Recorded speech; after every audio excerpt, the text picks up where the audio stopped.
En ce premier dimanche de l'Avent, écoutons la parole de notre Seigneur et Sauveur. Il désire que je l'invite aujourd'hui aussi dans mon quotidien, dans mes rencontres, dans mes rêves, dans mes inquiétudes concernant le lendemain.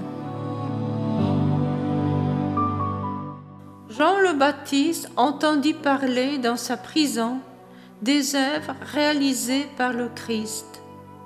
Il lui envoya ses disciples et par eux, il lui demanda: « Es-tu celui qui doit venir ou devons-nous en attendre un autre ?» Jésus leur répondit: « Allez annoncer à Jean ce que vous entendez et voyez.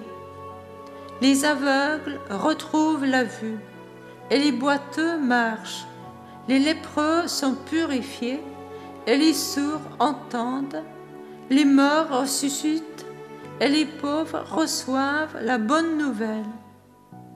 Heureux celui pour qui je ne suis pas une occasion de chute. » Tandis que les envoyés de Jean s'en allaient, Jésus se mit à dire aux foules à propos de Jean: « Qu'êtes-vous allés regarder au désert?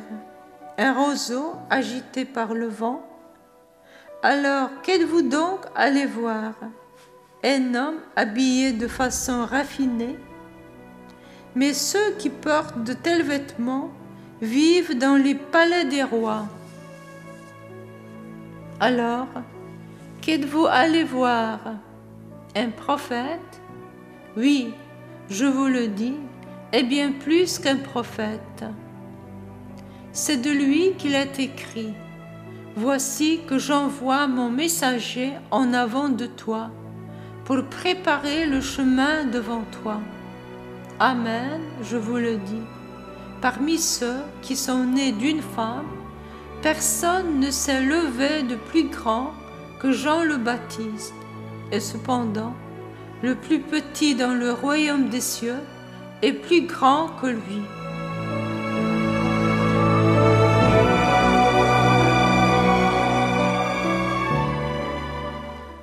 Un jour, épuisé par ces incertitudes, j'ai demandé à Jésus: « Jésus, es-tu mon Dieu ou bien un fantôme?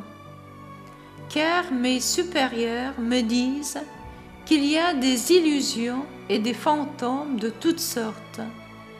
Si tu es mon Seigneur, bénis-moi, je t'en prie. » Aussitôt, Jésus a fait un grand signe de croix sur moi et je me suis signé.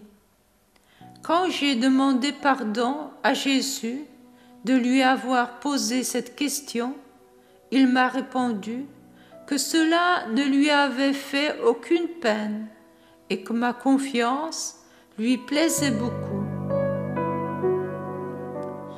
Je me réjouis beaucoup que tu me parles de tes craintes. Ma fille, parle-moi de tout, simplement et ouvertement. Tu me causeras ainsi une très grande joie. Je te comprends, car je suis Dieu homme. Le simple langage de ton cœur m'est plus agréable que les hymnes composés en mon honneur. Sache, ma fille, que plus tes paroles sont simples, plus tu m'attires vers toi.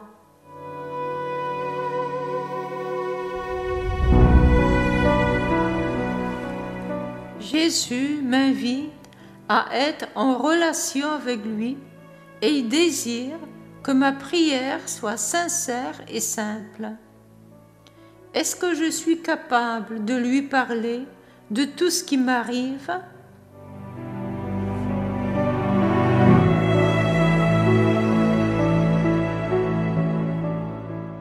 Jésus miséricordieux, je te remercie pour ton grand amour envers moi, pour ton désir de me sauver. Je te rends grâce pour ce temps qui me permet encore une fois de préparer mon cœur à ta nativité. Père céleste, je te demande au nom de Jésus le don du Saint-Esprit, afin que mon cœur soit renouvelé, rempli de ton amour. Je te demande en particulier une grâce d'un cœur silencieux et recueilli, que rien ne me détache de toi, afin que ta présence soit pour moi un don le plus grand, comme ce fut dans la vie de Marie. Sainte Vierge Marie, je te donne mon cœur pour le former toi-même, qu'il soit une demeure la plus agréable pour ton Fils. Sainte Sœur Faustine, prie pour moi, que à chaque instant je sois prête à cette rencontre la plus importante de ma vie. Jésus, j'ai confiance en toi.